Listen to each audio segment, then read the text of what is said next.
प्रिय विद्यार्थियों, आज हम भक्ति काल के दौरान जो राम भक्ति काव्यधारा थी, सगुण भक्ति के अंतर्गत और कृष्ण भक्ति काव्यधारा थी, उसके दो प्रमुख कवियों राम भक्ति धारा के अंतर्गत तुलसीदास और कृष्ण काव्यधारा के अंतर्गत सूरदास का तुलनात्मक अध्ययन करेंगे। देखिए हम इस अध्ययन को किस तरह से करेंगे, इस प्रश्न का उत्तर किस तरह से हम कर सकते हैं। देखिए, हिंदी साहित्य का भक्ति काल स्वर्ण के नाम से जाना जाता है। इसका तात्पर्य यह है कि भक्ति काल हिंदी साहित्य के अन्य कालों की दृष्टि से अधिक महत्वपूर्ण है। इस युग में भक्ति का बोलबाला रहा। इस युग के जो भी श्रेष्ठ कवि माने गए हैं वे मूलतः भक्त कवि थे। सूर, तुलसी, नंददास, मीराबाई, कबीर आदि इस युग के अत्यंत प्रसिद्ध कवि थे। इस युग के कवियों ने राजश्रय छोड़ दिया था। वे तुलसी की तरह स्वांतः सुखाय कविता करने वाले थे। उन्हें न तो अपने नाम से मतलब था और न दाम से। वे अपने आराध्य देव की उपासना में जो कुछ गुनगुनाते थे उसी की अभिव्यक्ति उनका काव्य है। तुलसी, कबीर आदि ऐसे कवि थे जिन्होंने बहुजन हित की भी चिंता की और समाज को मार्गदर्शन देने का भी प्रयत्न किया। भक्ति काल के अनेक कवियों में से सूरदास और तुलसीदास को बहुत महत्व दिया गया है। उनकी प्रशंसा में कहा गया है, सूर सूर तुलसी शशि उड़गुन केशवदास, अब के कवि खद्योत सम जह तह करत प्रकाश। अर्थात हिंदी साहित्याकाश में सूरदास और तुलसीदास क्रमशः सूर्य और चंद्रमा हैं, केशवदास जी तारा हैं और आजकल के कवि तो खद्योत यानी जुगनू के समान है, जो जहां तहां प्रकाश कर पाते हैं। अब हम दोनों कवियों की समानता देखते हैं, किस तरह से उनमें समान धर्म है।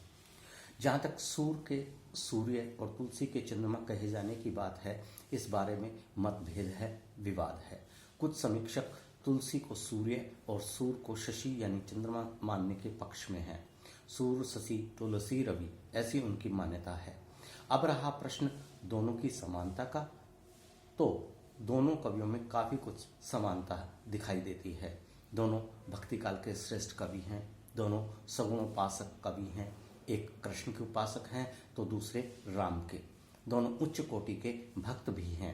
दोनों ने अपने अनुभव, अपने निरीक्षण के आधार पर प्राप्त ज्ञान की बातें अपनी रचना में अभिव्यक्त की हैं। इन दोनों को हिंदी साहित्य से अलग कर देने पर हिंदी साहित्य नितांत थोथा हो जाएगा। दोनों विश्व स्तर के कवि हैं। दोनों ने अपने अपने आराध्य देव की लीलाओं का वर्णन किया है। दोनों ने प्राचीन महत्वपूर्ण साहित्य का अध्ययन किया है। सूर पर श्रीमद् भागवत का प्रभाव है तो तुलसी ने नाना पुराण, निगमागम आदि का सहारा लिया है। दोनों ने भाषा को चरम उत्कर्ष पर पहुंचाने का प्रयत्न किया है। दोनों की भाषा में अलंकारों का प्रयोग हुआ है। दोनों ने ब्रज भाषा का प्रयोग किया है।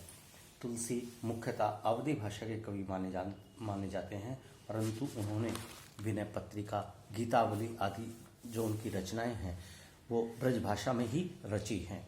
दोनों के काव्य में भारतीय संस्कृति का विस्तृत रूप देखने को मिलता है। दोनों ही कवि मुगल कालीन हैं। उनके समय में देश में धार्मिक, राजनीतिक और सामाजिक स्थिति बड़ी खराब थी। हिंदू मुसलमानों में वैमनस्य बना हुआ था और धर्म के क्षेत्र में आडंबर का बोलबाला था। वैष्णव और शैव का, निर्गुण और सगुण का बखेड़ा फैला हुआ था। ज्ञान और भक्ति में भी आपसी विरोध भाव पाया जाता था। कुछ लोग ज्ञान मार्ग की महत्ता स्वीकार करते थे और कुछ भक्ति मार्ग की। समाज में अंधविश्वासों का, रूढ़ी रीतियों का, संकीर्ण राष्ट्रीयता का वातावरण था। राजा आपस में ही लड़ते झगड़ते रहते थे। हिंदू जनता अपने आप को अनाथ महसूस करती थी। आए दिन अकाल पड़ते थे। कृषकों की आर्थिक स्थिति भी बहुत खराब थी। धर्म के ठेकेदार अपनी अपनी ढपली, अपना अपना राग अलाप रहे थे। अनेक मत, मतांतर, संप्रदाय समाज में विद्यमान थे। नारी मुई गृह संपत्ति नासी, मून मुनाए भय सन्यासी ही ज्यादा थे। छुआछूत, जाति पाति का भेदभाव समाज में विद्यमान था। शासक विलासी और मद में अंधे थे। सूर और तुलसी दोनों ने अपने अपने आराध्य देव को केंद्र बिंदु बनाकर महान ग्रंथ रामचरितमानस और सूर सागर की रचना की है। दोनों ही भक्त कवि थे। सूर कृष्ण के भक्त थे और तुलसी राम के। सूर सख्य भाव की भक्ति करते थे और तुलसी सेव्य सेवक भाव की भक्ति अपनाए हुए थे। सूर वल्लभाचार्य के पुष्टि मार्ग के अनुयायी थे और उन्होंने पुष्टि मार्ग की भक्ति के रूप में वर्णन किया है। तुलसीदास जी रामानुजाचार्य के शिष्य थे। तुलसी की भक्ति का आदर्श चातक प्रेम है, जो अपने स्वामी के प्रति निस्वार्थ भाव रखता है और उसी की रट लगाए रहता है। तुलसी की भक्ति में चातक की सी अनन्यता है। तुलसी को एक राम का भरोसा है। राम ही उनके बल हैं या शक्ति हैं। एक भरोसो एक बल एक आस विश्वास।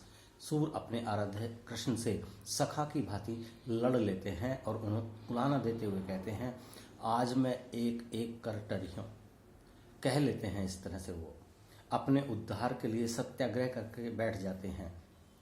तुलसी अपने आप को राम का सदैव ही दास मानते हैं। वे सीधे सीधे उनसे अपनी बात कहना भी धृष्टता मानते हैं।